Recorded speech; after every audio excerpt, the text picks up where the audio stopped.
Israeli ভূখণ্ড লক্ষ্য করে ছুটছে একের পর এক ইরানি ক্ষেপণাস্ত্র। মঙ্গলবার তেল আবিব লক্ষ্য করে কয়েক দফায় অন্তত 200 মিসাইল ছোড়ে তেহরান।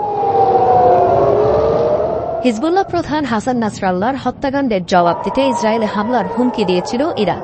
সেই প্রতিশোধ নিতেই এবার পাল্টা হামলা চালাল ইরান। জর্ডান পশ্চিম তীর জেরুজালেম পার হয়ে এসব ব্যালিস্টিক ক্ষেপণাস্ত্র পৌঁছায় ইসরায়েলে।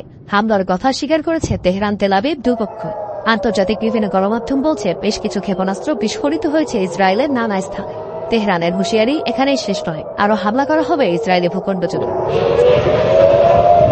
এদিকে ইরানের হামলার পরপরই আতঙ্ক ছড়িয়েছে পুরো ইসরায়েল জুড়ে। নিরাপদ আশ্রয়ের খোঁজে দেশটির নাগরিকরা। দেশজুড়ে জারি করা হয়েছে সতর্কতা। আকাশ সীমা বন্ধ ঘোষণা করেছে জর্ডান সহ বেশ কয়েকটি দেশ। স্থগিত করা হয়েছে ইসরায়েল থেকে সব ফ্লাইট। প্রিয় নাগরিক বৃন্দ, কিছুক্ষণ আগে ইরান থেকে ইসরায়েলের ভূখণ্ডে ক্ষেপণাস্ত্র নিক্ষেপ করা হয়েছে। আপনাদের সতর্ক থাকতে বলা হয়েছে এবং হোম ফ্রন্ট কমান্ডের নির্দেশনা অনুসরণ করতে বলা হয়েছে। গত কয়েক মিনিটে হোম ফ্রন্ট কমান্ড আপনার মোবাইল ফোনে কিছু বার্তা পাঠিয়েছে যা আপনাকে নিরাপদ আশ্রয় সম্পর্কে ধারণা দেবে।